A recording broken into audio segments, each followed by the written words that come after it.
Mas se queremos mudar comportamentos através das novas tecnologias, temos que criar novo conhecimento nesta área. E foi por isso que eu convidei a professora Marta Marques para fazer uma breve comunicação sobre o desafio da mudança de comportamentos na área da saúde através das novas tecnologias. Marta, passo a palavra a ti para nos ajudares a compreender melhor este tema. Obrigada Ana, e obrigada mais uma vez pelo convite. Vou aqui partilhar o meu ecrã. Deixa-me só abrir aqui o PowerPoint.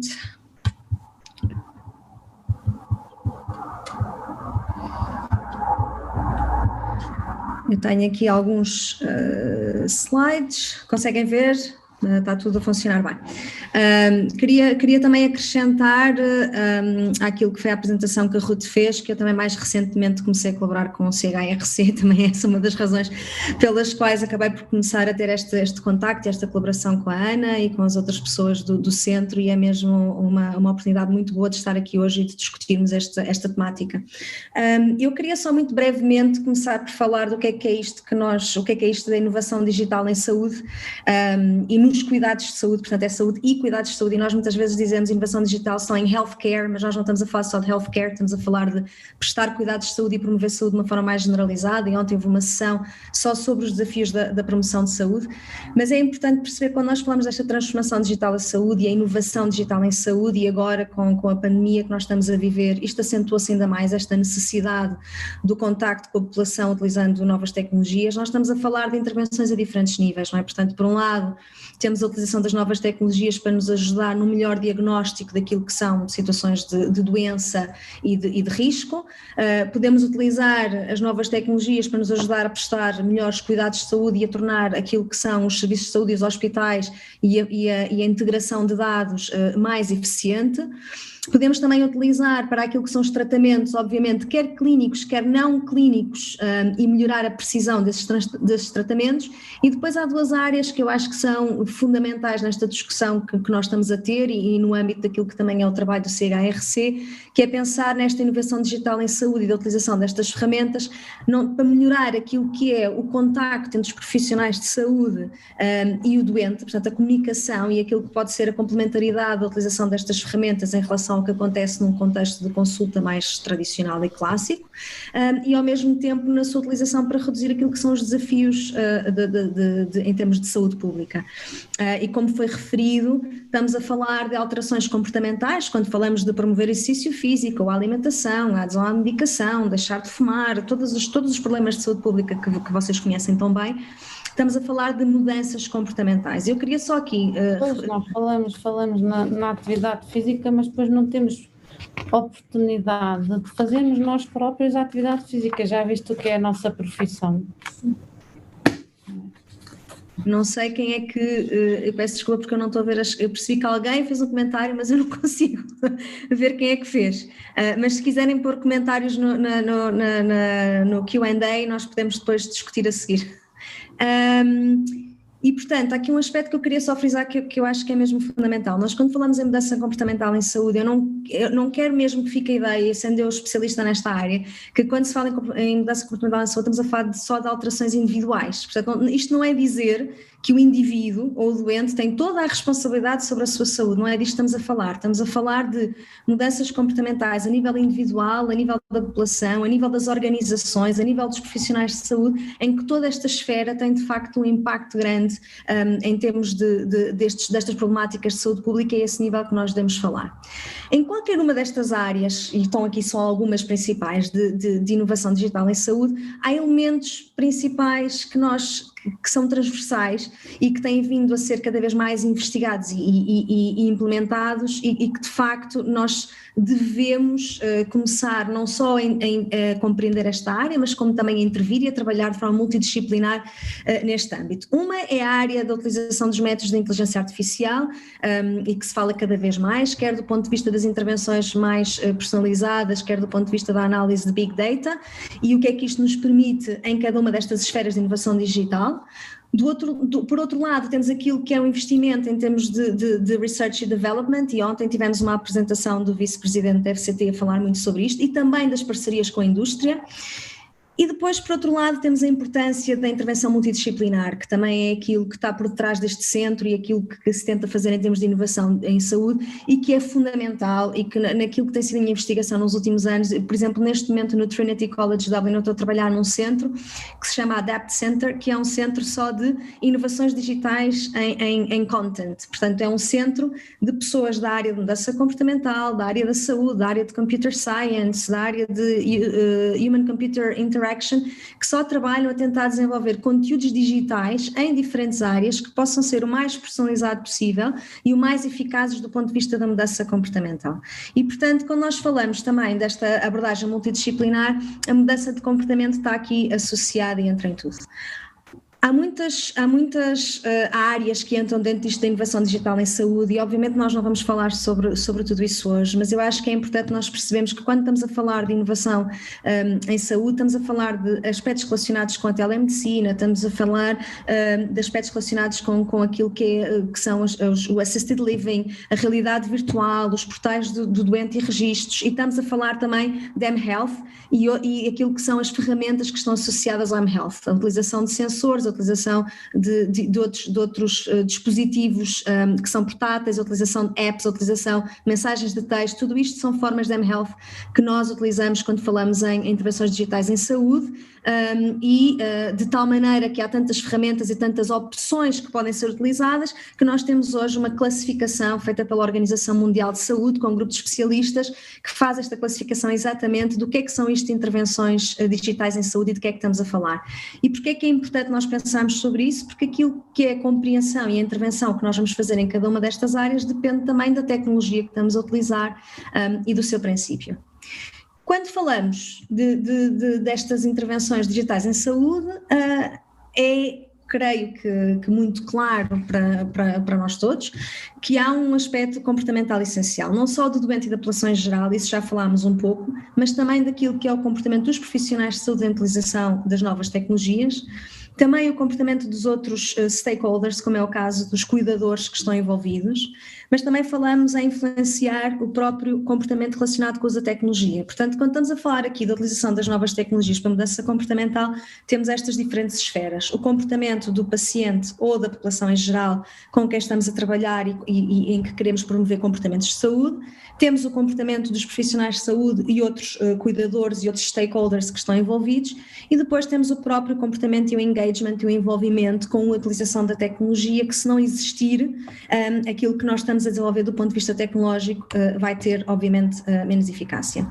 E isto traz-nos uma série de desafios, os quais têm também reforçado a importância que tem a ciência da mudança comportamental nesta área. Portanto, aquilo que nós sabemos é que para tentar aquilo que existe muitas vezes em termos de intervenções de mudança comportamental, nomeadamente na área digital, tem em muitos casos efeitos limitados, e uma das razões está obviamente relacionada com a complexidade do comportamento humano, mas também com o facto de muitas intervenções não serem utilizadas e não serem desenvolvidas com recurso à ciência comportamental. E quando eu digo ciência da mudança comportamental, eu refiro-me à utilização daquilo que são métodos standardizados, métodos e frameworks de desenvolvimento de intervenções e utilização daquilo que é a teoria e a evidência que já existe por detrás destas intervenções.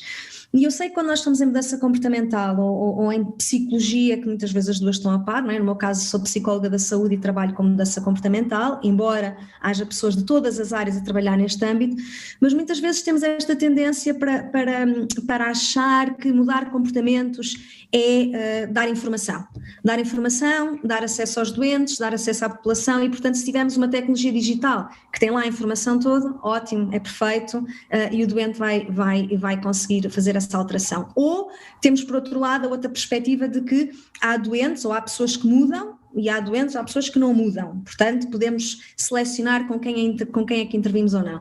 De facto, aquilo que nós sabemos é que o conhecimento é apenas um elemento que é essencial, obviamente, na mudança comportamental, mas é apenas um dos fatores. E sabemos também que há uma complexidade de fatores que estão associados à mudança comportamental que fazem com que nós possamos fazer intervenções que vão para além das pessoas que mudam e as pessoas que não mudam. E, portanto, quando nós queremos desenvolver e utilizar estas novas tecnologias para mudar comportamentos, nós temos que identificar estes fatores que estão na sua origem, portanto, as barreiras e os facilitadores à mudança comportamental e ao uso também da tecnologia, para depois podermos desenvolver intervenções que vão para além da educação e da estratégia educacional, que é o mais comum. E um dos exemplos é um framework que por acaso ontem a professora Isabel Loureiros, espero não estar a enganar no nome, referiu, que é o Behavior Change Wheel, que é um framework que é muito utilizado neste âmbito de desenvolvimento de intervenções de mudança comportamental. Eu não vou falar sobre ele, mas alguns de vocês talvez conheçam, só para perceberem quando eu digo a utilização de frameworks e elementos standardizados a que é que eu me estou a referir. Eu podia falar hoje de muitas intervenções que nós temos desenvolvido utilizando este tipo de frameworks e metodologias. Não vamos ter tempo para isso, mas tenho muito gosto depois em passar informação sobre eles. Mas queria só vos dar o exemplo para ilustrar um pouco como é que a ciência da mudança comportamental tem sido tão generalizada e neste momento tão aplicada em áreas de políticas de saúde. Queria-vos dar o exemplo de um programa da Organização Mundial de Saúde. Portanto, eu não sei se vocês sabem, mas a Organização Mundial de Saúde tem neste momento um departamento de Digital Health, que é relativamente recente, que foi criado com especialistas de diferentes áreas para lançar a estratégia de desenvolvimento digital em saúde da Organização Mundial de Saúde, por regiões e a nível global. E um dos programas que está a ser feito é um programa chamado Be Healthy, Be Mobile, que na sua essência é um programa que procura desenvolver intervenções de mudança comportamental a nível global, com recurso a tecnologias de mHealth. Na sua forma mais básica e mais simples é recurso a mensagens de texto, portanto a utilização de mensagens de texto para que possa lidar também com aquilo que são as desigualdades no acesso a smartphones e outro tipo de tecnologias. Eu estou neste momento envolvida no desenvolvimento do programa que eles estão a fazer para a parte da promoção da atividade física, mas queria-vos só dar aqui um exemplo que não é da atividade física porque esse não está construído, mas do handbook do M-Aging para aquilo que são um programa relacionado com envelhecimento saudável. E só para vos mostrar, todos os handbooks do Be Healthy, Be Mobile são desenvolvidos com a utilização de frameworks de mudança comportamental. Se vocês olharem para o programa de M-Aging que está a ser aplicado neste momento em vários países do mundo e que estão a fazer o teste piloto, o mesmo para o smoking cessation, para a diabetes, para a área da alimentação, para a área da prevenção de doenças infecciosas, aquilo que vocês vão ver neste programa é um modelo parecido com este, que demonstra aquilo que é o processo da mudança comportamental. Eu não vou explicar isto, mas apenas para vos dizer que o que vocês aqui veem nesta seta é a identificação daquilo que é o comportamento a alterar, aquilo que são as fontes desse comportamento e depois as técnicas que nós vamos implementar no programa. E todos estes programas passam por este processo. E aquilo que nós depois temos como resultado são mensagens de texto, que todas elas, o que está aqui escrito é Behavior Change Technique, é um acrónimo, todas as mensagens de texto correspondem a uma técnica de mudança comportamental, que obviamente pode ser repetida, e que é escolhida com base na barreira ou no facilitador à mudança comportamental. Portanto, se a barreira tem a ver com o suporte social, a mensagem dirige-se a suporte social. Se a barreira tem a ver com a falta de conhecimento, a mensagem dirige-se a essa falta de conhecimento e assim sucessivamente. Queria também vos dar um outro exemplo das NICE Guidelines no Reino Unido, que eu creio que muitos de vocês já ouviram falar. As NICE Guidelines neste momento também já publicaram aquilo que são as diretrizes para o desenvolvimento de intervenções digitais e de mHealth na área da mudança comportamental, que tipo de teorias, que tipo de modelos e que tipo de técnicas é que devem ser implementadas.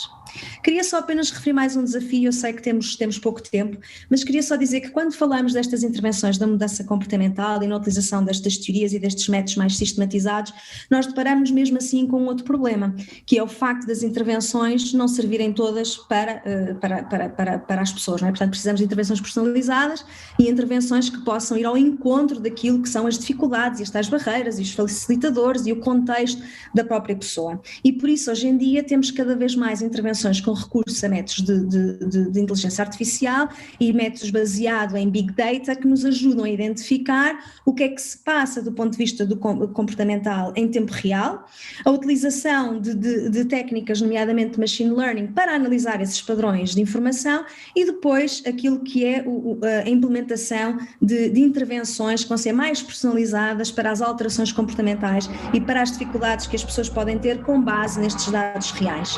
Agora, nós sabemos que estas intervenções são fundamentais para nós conseguirmos dar mais um passo na personalização das intervenções, mas sabemos também que aquilo que são as intervenções que são baseadas nos dados precisam dos frameworks da ciência comportamental para ajudar a interpretar esses dados e para ajudar a trazer esses modelos. E, portanto, algumas das intervenções que nós temos feito neste momento são intervenções que juntam estes dois elementos, aquilo que é da ciência comportamental, que é o que está a verde, e aquilo que vem de dados que nós temos de machine learning, que nos ajudam a interpretar os dados dos sensores, e com base nas duas coisas nós desenvolvemos então intervenções que podem ser mais personalizadas para aquilo que os indivíduos procuram.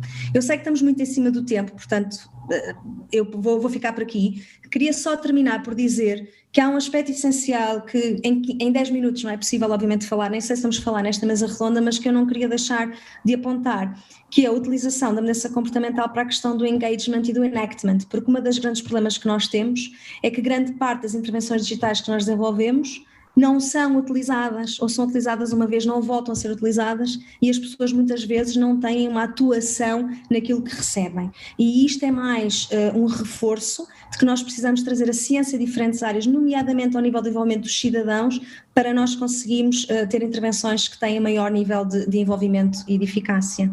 Obrigada.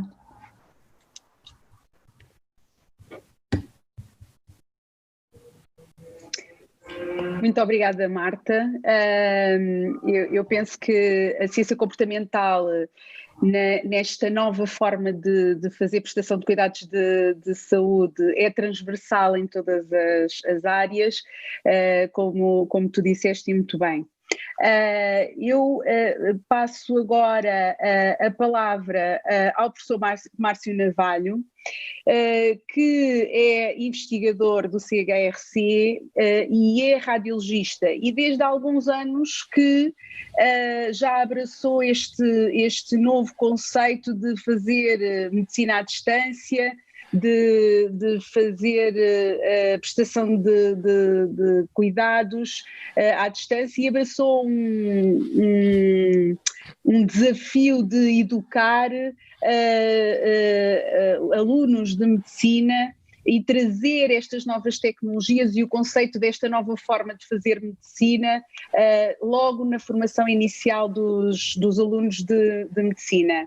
Professor Márcio, uma das perguntas que eu gostava de lhe lançar, e considerando que é radiologista, sabendo que atualmente já é possível que o computador faça diagnósticos radiológicos através da inteligência artificial, como é que olha para esta nova realidade e como é que devemos aproveitar esta nova oportunidade? Olá, boa tarde a todos. Olá, professora Ana Maria Rodrigues, grande amiga de longa data. Queria agradecer antes de mais o convite para aqui estar presente, é com enorme prazer que o faço, igualmente à professora Helena Canhão, evidentemente, e cumprimentar os restantes membros da mesa e a audiência. Antes de passar à resposta em concreto, eu gostava só de fazer aqui uma breve contextualização temática, então se me é permitido, isso já está a decorrer aqui o tempinho que me é proporcionado. Eu gostava de dar a minha interpretação um bocadinho holística sobre o que é a digitalização em saúde, os desafios que enfrenta e o que é que nos pode conduzir. Nós de facto temos uma série de parâmetros e de ferramentas que já são utilizados na nossa prática clínica diária, e Portugal compara bem com outros países no que diz respeito a ferramentas como a utilização de registros clínicos eletrónicos, ferramentas de inscrição do doente online, por exemplo, a prescrição eletrónica, a própria telemedicina, mas permanecemos atrás de restantes países comparadores em tecnologias que possam e que tenham o potencial de vir a ser mais disruptivas, como é o caso da robótica, da inteligência artificial, do uso de dispositivos implantáveis, ou de algoritmos mais complexos, tipo machine learning. Eu acredito que é preciso saber fazer este caminho e estarmos abertos a este caminho de inovação. Eu fiz esse caminho, enfim, já há alguns anos, como a Ana Maria bem sabe, com o Centro de Telemedicina, que criei há 6 anos, que é um centro de teleradiologia, e que na data, reparem bem, por isso que eu queria deixar esta mensagem, é preciso sabermos ter a nossa mente um bocadinho à frente, sermos abertos e inovadores e educar nesse sentido. Há 6 anos considerava-se a teleradiologia como uma área marginal ou algo de extremamente inovador ou que nunca estaria verdadeiramente disponível ou que fosse útil. Hoje, 6 anos passados, não há hospital nenhum que não tenha serviços de teleradiologia, nomeadamente grandes hospitais públicos. Eu, pessoalmente, tenho uma empresa que é um dos maiores exportadores de serviços de teleradiologia da Europa neste momento. Relatamos exames para Angola, para as Bahamas, para o Azerbaijão, para esse mundo fora. Portanto, o que ontem parecia uma realidade, hoje é uma realidade diferente. E, de facto, a digitalização pode ser a grande resposta para os desequilíbrios dos sistemas de saúde com que hoje somos confrontados. Note-se bem que estamos perante um enorme aumento de pressão sobre os cuidados de saúde, por um lado com o aumento da complexidade clínica e terapêutica, com o envelhecimento populacional, e por outro com a pressão enorme que é feita sobre os sistemas de saúde, com a diminuição do número de camas por essa Europa fora, com a diminuição de pessoal de saúde e até com o burnout e cansaço destes mesmos profissionais. Desafios que ainda são mais acicatados por esta pandemia de Covid-19. Portanto, a digitalização pode de facto ser um caminho, e é um caminho que podemos fazer, é um caminho que acredito é um caminho de futuro. Indo agora diretamente à questão que me foi colocada pela professora Ana Maria Rodrigues relativamente à inteligência artificial. A inteligência artificial é um componente desta digitalização que eu, se há 6 anos acreditei na telemedicina e na teleradiologia, fiz dela até um negócio de sucesso, neste momento acredito numa outra coisa. Acredito precisamente na potencialidade não só destas terapêuticas, destas tecnologias que são mais disruptivas, mas acima de tudo da inteligência artificial.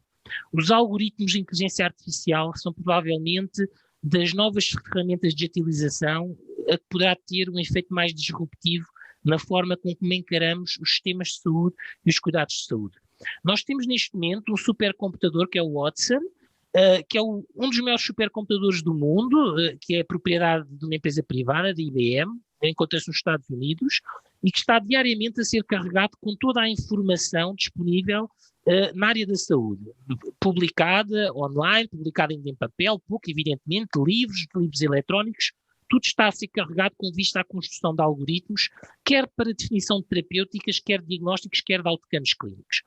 E os algoritmos de inteligência artificial eu não os vejo como uma ameaça ou como algo que nos possa fazer mal, vejo-os como uma verdadeira oportunidade.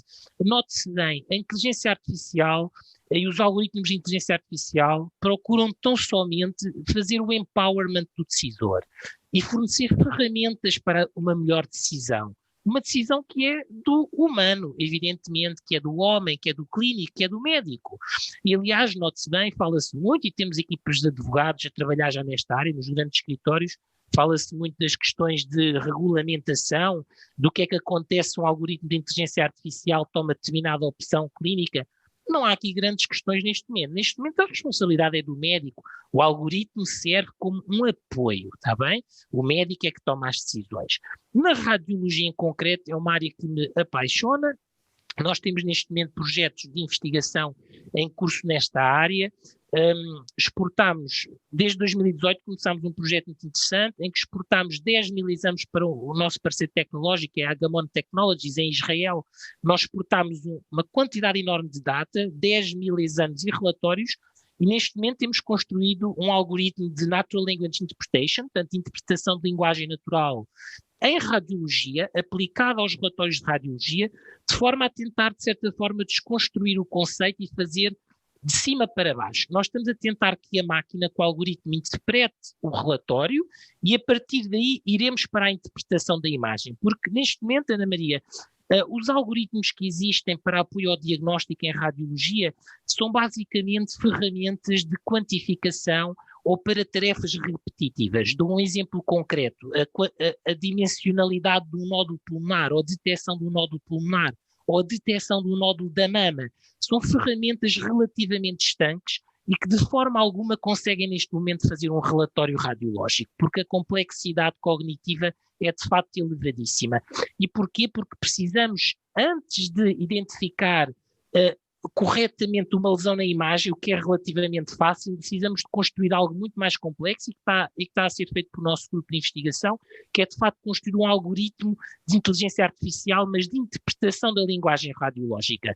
É este, neste momento, o nosso principal caminho de investigação, é NLU, Natural Language Interpretation and Understanding, e acreditamos que a partir daqui pode ser feito o caminho para a verdadeira interpretação.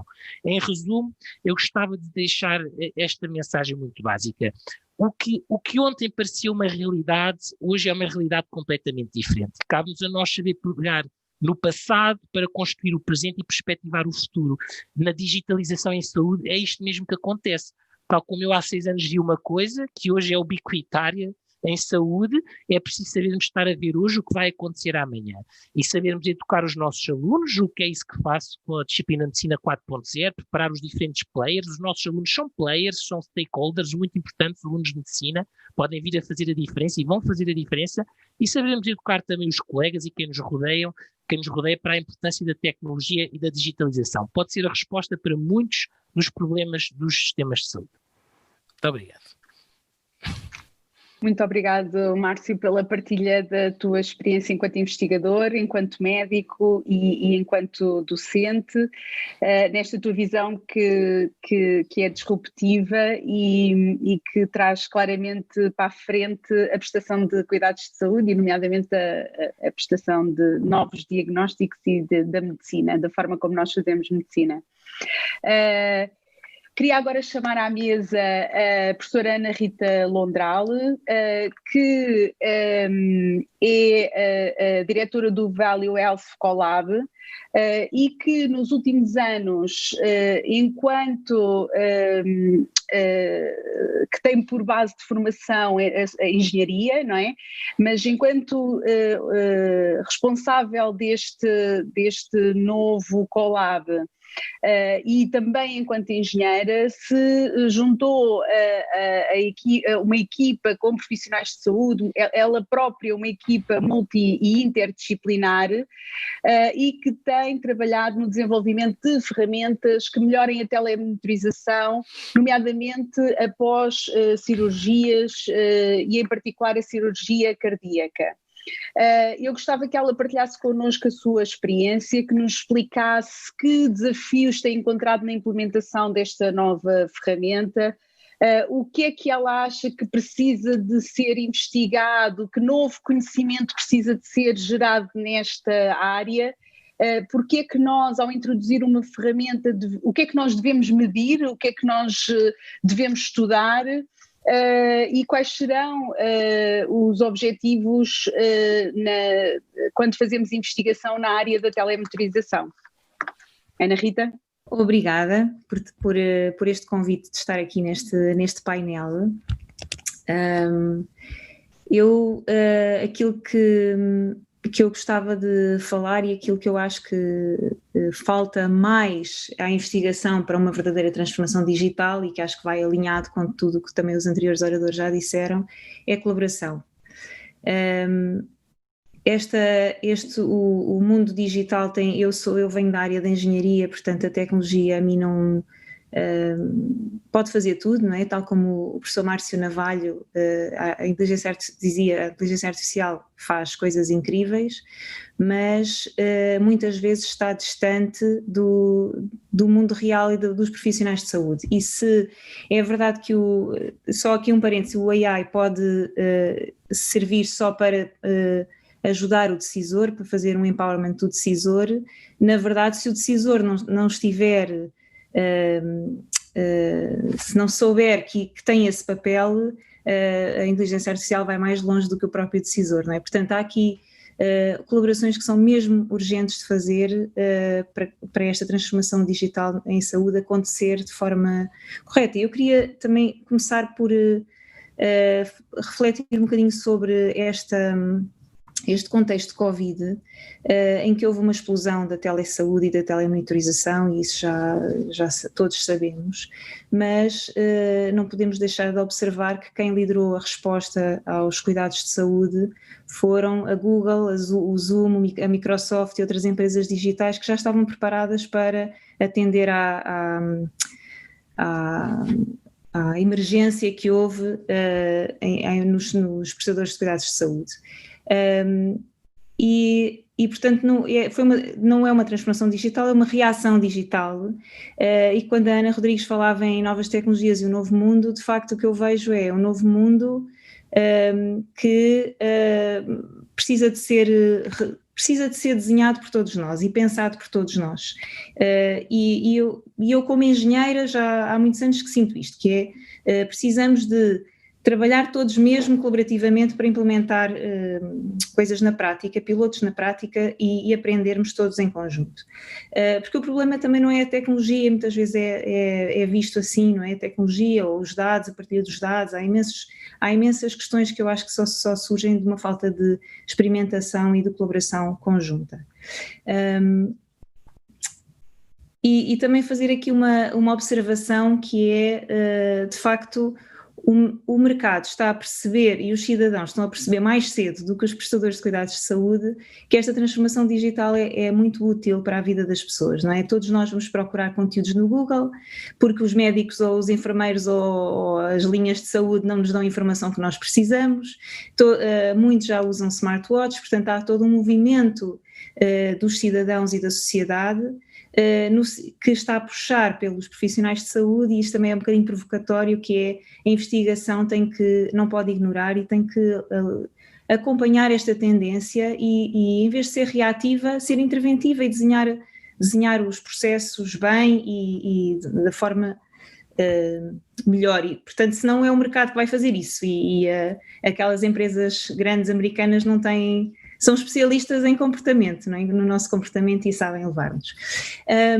Mas, de qualquer forma, falar-vos também do Colab. Portanto, o Colab é um laboratório colaborativo que surgiu para medir valor em saúde, tem uma componente digital muito vincada, porque nós estamos muito interessados, ou a estratégia do Colab é medir valor em saúde na vida do dia-a-dia das pessoas. Não é nos 10 minutos em que a pessoa está no hospital ou na consulta, mas é como é que nós podemos apoiar a saúde das pessoas ou integrar a saúde das pessoas no dia-a-dia, no seu dia-a-dia em articulação com todo o sistema de prestação de cuidados e medir o valor dessas intervenções.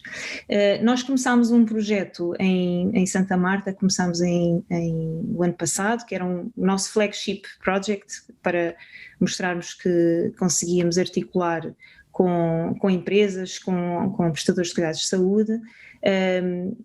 Este projeto está a ocorrer em Santa Marta, no Hospital de Santa Marta, na cirurgia cardiotorácica e com a colaboração da Vodafone e da Fraunhofer Portugal. Portanto, são duas entidades que desenvolvem tecnologia e o Colab começou a implementar com uma equipa de cirurgia cardiotorácica um projeto muito bom, porque tínhamos uma equipa clínica incrível, que já faz a telemonitorização, e nós começámos a monitorizar as pessoas. Portanto, o objetivo do projeto foi telemonitorizar os doentes quando eles saem da cirurgia cardiotorácica durante os 30 dias em que vão os 30 dias depois da cirurgia, porque é um período em que a probabilidade de complicações é maior. E, portanto, os doentes levaram um medidor de pressão arterial, uma balança, um telemóvel, enfim, todo um conjunto de IoT e mobile health, para usar assim estas palavras que se usam, e portanto, doentes que não são, têm quase todos mais do que 60 anos, num hospital público, portanto não são doentes especiais, são doentes muito normais que levaram este equipamento para casa. E de facto os doentes sentiram-se gratos, reportavam todos os dias aos enfermeiros. Nós começámos esta experiência com dois enfermeiros, desenhámos, e com um cirurgião, desenhámos o serviço, percebemos o que é que era preciso implementar naquele serviço, o que é que a equipa clínica precisava. Depois desenhámos a forma de integrar esta tecnologia no serviço que já estava a acontecer, no workflow da equipa, e depois fizemos educação aos doentes, cada doente que recebia um equipamento destes tinha educação, e depois no fim recolhíamos o equipamento ou recolhemos, porque ainda está a acontecer o piloto, e perguntamos ao doente a opinião, a experiência dele, e tentamos perceber a experiência.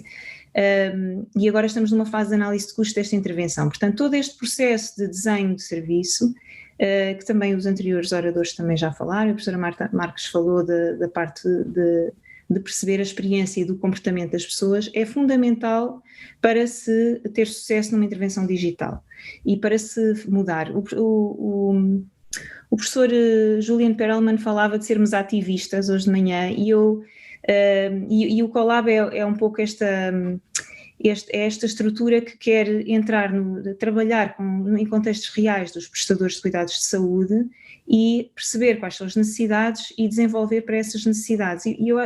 Portanto, o desafio que eu acho que é fundamental nesta inovação digital, e para o CHRC também deixa esse desafio em investigação, é sermos capazes de juntar áreas diferentes, perceber o que é que cada área tem para oferecer e desenvolver projetos que sejam de facto respostas reais a contextos reais, sem prejuízo de podermos como é que se diz, espicaçar ou desafiar a inovação, mas sempre respeitando muito o que cada realidade é e como se pode melhorar os serviços concretos. Nós no Colab temos uma equipa muito engenheira, somos muitos engenheiros, temos depois uma pessoa de linguística e outra pessoa de economia, mas porque também temos este desafio de criar esta multidisciplinaridade. E quero só, se calhar já estou a passar o tempo, não sei, mas só terminar isto. No fim da pandemia, no fim do ano passado, desculpem, antes da pandemia, a Alemanha lança o Digital Healthcare Act. Isto é um passo muito importante, e ainda bem que não foi reativo ao Covid, foi antes, já se estava a pensar, e portanto certamente terá sido bem desenhado e não desenhado para responder a uma emergência, mas este ato é mesmo muito importante.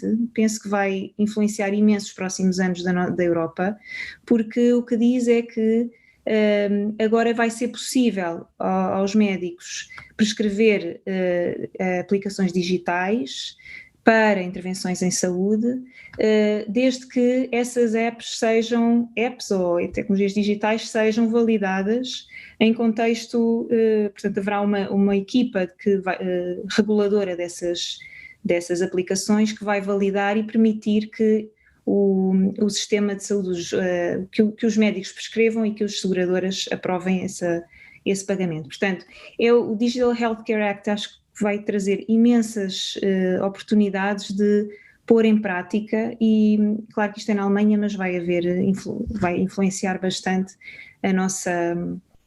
o nosso contexto de saúde digital europeu. Problemas, muito rapidamente. A fragmentação e partilha de dados é um problema, porque para usarmos Big Data e inteligência artificial é preciso ter dados, e esse continua a ser um problema, e nós como investigadores devemos perceber como modelar um pouco essa questão, pelo menos aqui em Portugal, e já algumas iniciativas. Os silos de conhecimento, como eu falava, são um problema também. Portanto, para as escolas de engenharia, as tecnologias digitais às vezes são fáceis demais, aquelas que se implementam na prática do contexto real. Para as escolas de medicina, se calhar o tipo de investigação que é preciso fazer para aplicar em contexto real também não ser justa, porque não são ensaios clínicos, tem que ser estudos piloto, temos que testar em alguns doentes e não em grande escala antes. Portanto, há aqui alguns ajustes de metodologia que as universidades têm que fazer, ou as equipas de investigação, para conseguirmos investigar de forma colaborativa. E finalmente, se nós mostrarmos valor do que estamos a fazer, também será mais fácil evoluir, e é isso que o Colab está a tentar também fazer, é mostrar o valor, mostrar os resultados que tem para o doente, a experiência e para o sistema, a experiência das pessoas e os custos das intervenções. Pronto. Muito obrigada, Ana Rita, por trazeres a tua visão sobre os desafios desta nova forma de fazer prestação de cuidados. Sem sombra de dúvida que eu acho que é importante nunca nos esquecermos que temos todos um objetivo comum, nós profissionais de saúde, nós investigadores e muitos de nós vestimos exatamente estas duas peles, que é o desafio em criar nova evidência na prestação de cuidados integrados é primeiro desenhar um melhor serviço criado em acréscimo de valor para quem tratamos, não é? Para quem é o nosso alvo, e depois perceber como é que novas tecnologias podem melhorar, seja a eficiência, a forma de comunicar, o que quer que seja, neste modelo de criação de serviço integrado, não é? E eu acho que o que tu sentes é um bocadinho o eco deste desafio que existe nos próprios prestações de cuidados de serviços, que também eles estão em silos e são transversais e são muito verticalizados e não horizontais, não é? E, portanto, nós temos que efetivamente, se queremos trabalhar na investigação em saúde, temos que também mudar a forma como prestamos cuidados de saúde. E alguém da tecnologia que vem ainda mais baralhado fica, porque o desafio é como é que estes profissionais de saúde começam a trabalhar todos em conjunto à volta do mesmo doente e em que é que eu, que trago a tecnologia, posso aumentar a eficiência da prestação do serviço. Eu acho que nós, investigadores CHRC, se há um desafio estratégico nos próximos 5 anos é começarmos a criar soluções exatamente nesta área, em cuidados integrados numa área, seja em doenças crónicas, seja na promoção de saúde, seja o que for, e considerando baseado em valor e, portanto, em ganho de saúde e também em custo e efetividade, como é óbvio, porque nós queremos aumentar a eficiência dos serviços de saúde, não é uma coisa caríssima. A área do diagnóstico é exatamente a mesma coisa, da mesma forma que a área de prestação de cuidados. Este debate está a ser super interessante, vamos finalizar com o professor César Fonseca, e para fecharmos esta mesa eu vou convidá-lo a partilhar connosco a sua visão de como é que o CHRC pode impulsionar a transformação digital na área da saúde. Muito obrigada, professor César, por estar aqui connosco e antes de finalizar, e tenho medo que a Ruth me corte o pio, quero só dizer que foi um prazer estar numa mesa de pessoas com quem eu trabalho no meu dia-a-dia, quase todos, e que eu tenho a certeza que nós, comunidade CHRC, em conjunto, sobretudo nesta área temática, vamos conseguir produzir produtos que sejam uma mais-valia para aquilo em que eu estou completamente comprometida, que é em melhorar a saúde das pessoas, das populações e a nossa vida no geral. Muito obrigado, professora doutora Ana Rodrigues, pelo convite para estar presente nesta mesa, que muito me honra, e espero nos próximos minutos deixar a percepção daquilo que tenho andado a pensar sobre esta perspectiva, com alguns exemplos de alguns projetos que temos vindo a trabalhar, que parece-me que podem estar, no fundo, ser uma mais-valia para esta transformação. Bom, eu deixava aqui, portanto, esta perspectiva de grande desenvolvimento que o CHRC vai ter na saúde em Portugal e na saúde mundial, ontem pela nossa coordenadora. Eu deixava isto em 3 áreas, claramente. A primeira área, na estratégia de organização científica. De facto, eu acho que temos que antecipar as necessidades das populações das áreas de servidão do CHRC. Depois de anteciparmos estas áreas de necessidade de cuidados, encontraremos, de facto, necessidades de investigação.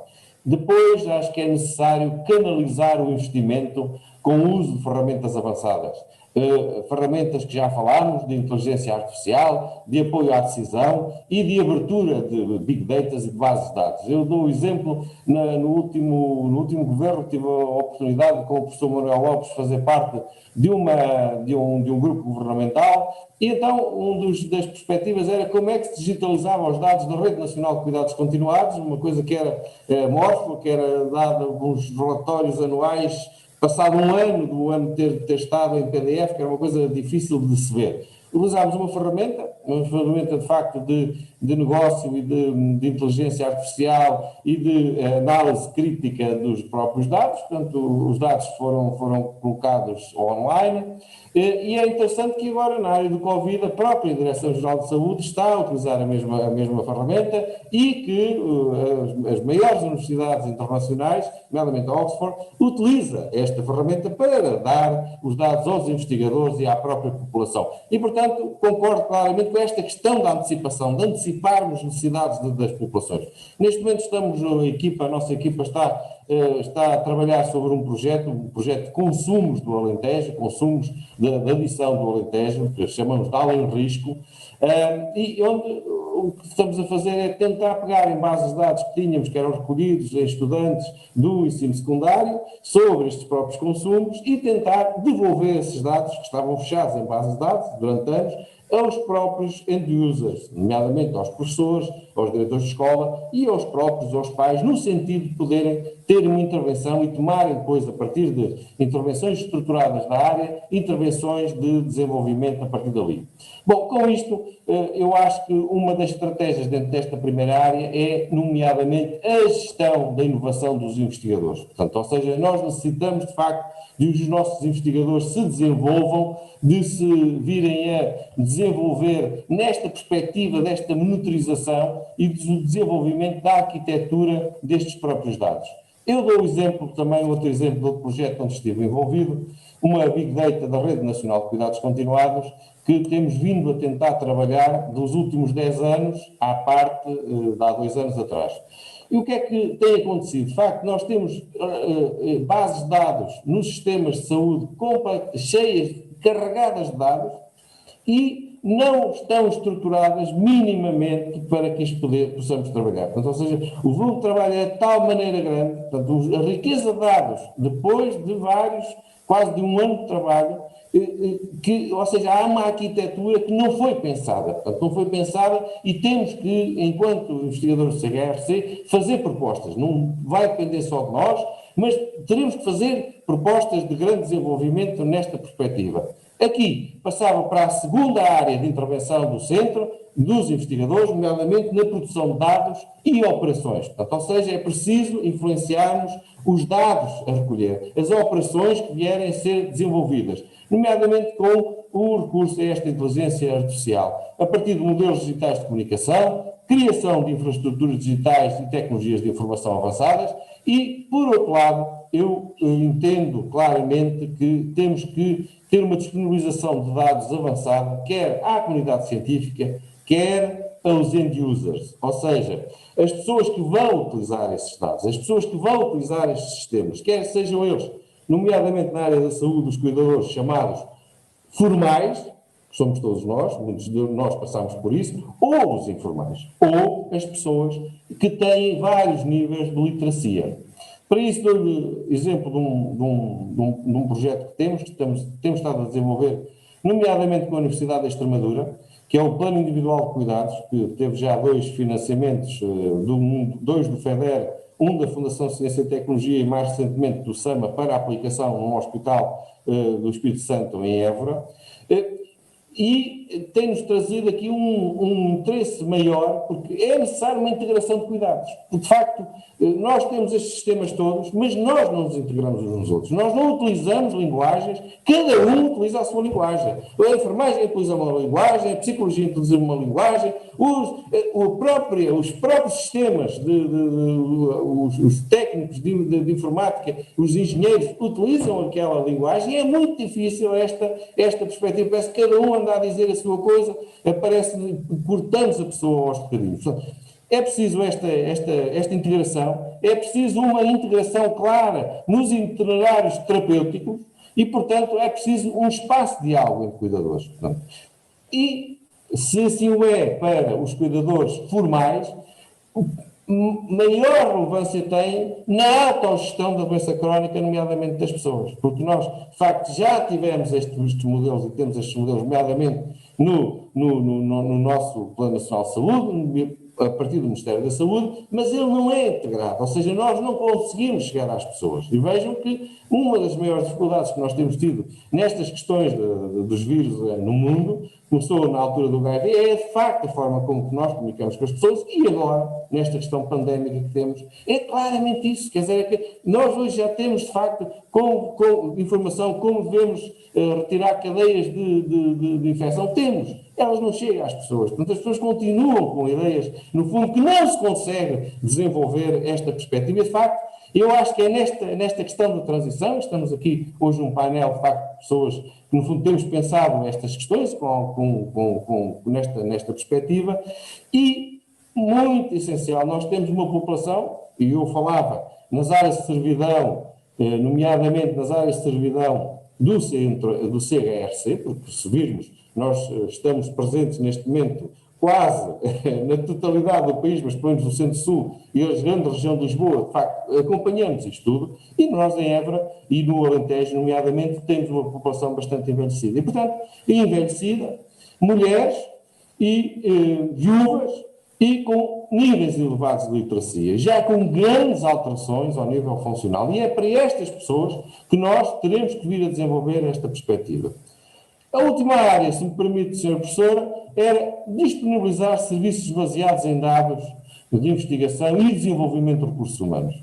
De facto, eu acho que só será possível o CHRC, de facto, liderar esta transformação digital, porque estamos em boa posição de alterar esta transformação digital em Portugal e depois exportá-la para o resto do mundo, a partir de ligação a empresas com, nomeadamente, certificações aquilo que se chama hoje do I 4.0, ou seja, redes empresariais que já entendam esta dinâmica e que possam servir para o desenvolvimento desta perspectiva.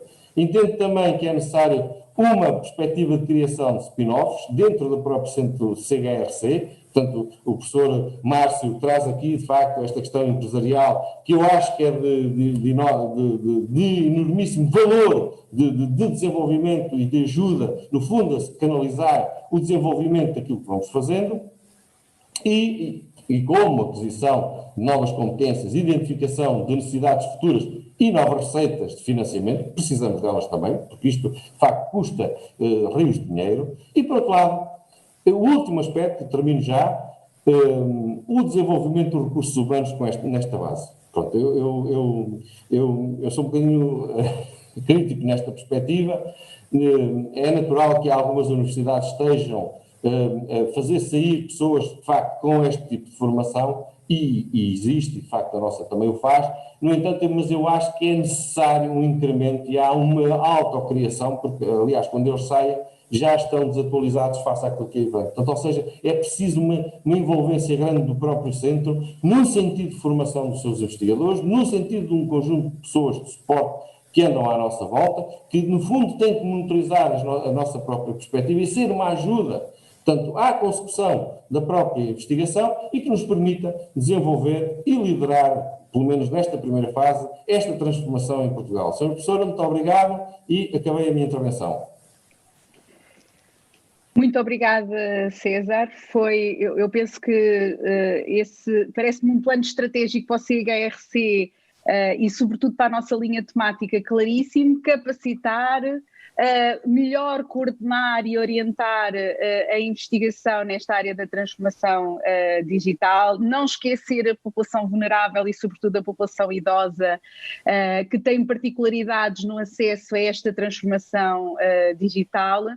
E parece-me mensagens fundamentais. Eu não gostaria de terminar esta mesa sem dar uma última palavra a cada uma das pessoas aqui convidadas e pedir-lhes para em 2 frases, partilharem connosco o vosso desejo a curto prazo de trabalho conjunto no CHRC nesta linha temática da área da transformação digital em saúde. Professor Márcio Navalho.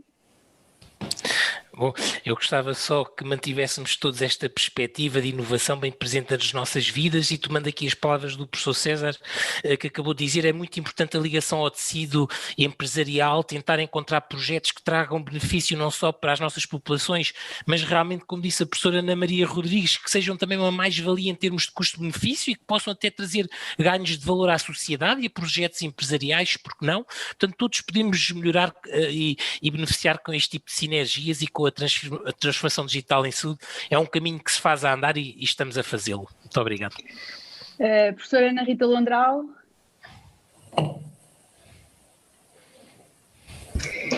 Colaboração e melhor comunicação também entre todos, e da parte do Colab também se expressar esta abertura que o Colab tem a todos os investigadores que queiram implementar na prática questões de inovação digital nos cuidados de saúde, claro. Professora Marta Marques. Obrigada. Claro que, para além de trazer a parte da ciência comportamental, que parece óbvia, eu queria só referir 2 coisas numa frase que eu acho que são fundamentais. Uma delas é caminhar neste caminho da Open Science e da abertura daquilo que existe em termos de tecnologias digitais, que isto também aumenta a interoperabilidade e acesso, e não andarmos a repetir coisas que já existem, e portanto eu acho que isto é um caminho fundamental que tem que ser feito. E a utilização de uma linguagem comum entre diferentes disciplinas, a utilização de metodologias, de taxonomias, de frameworks que nos permitem ter uma linguagem comum, eu acho que é essencial. E a última coisa é a utilização de designs mais inovativos, de otimização e mais rápidos, que nos permitem testar as novas tecnologias de acordo com a rapidez também existe nos serviços atuais. E por fim, mas não claramente menos importante, professor César Fonseca. Liderança, transformação de processos, internacionalização e empresarialização da investigação. Ainda bem que é pouco ambicioso. Muito obrigada a todos, devolvo a palavra. Muito obrigada, foi mesmo um prazer. Devolvo a palavra à doutora Ruth Sousa. Obrigada. Muito obrigada pela excelente mesa, pelas excelentes reflexões, pelos excelentes exemplos. Nós vamos seguir em frente com a última sessão de comunicações livres sobre os trabalhos desenvolvidos no âmbito da inovação em saúde. Eu recordo a nossa estimada assistência que poderá usar a função Questions and Answers para colocar as questões aos oradores. Estas comunicações serão moderadas pela professora Gabriela Neves de Almeida, da Universidade de Évora. E eu retiro-me e passo a palavra. Obrigada.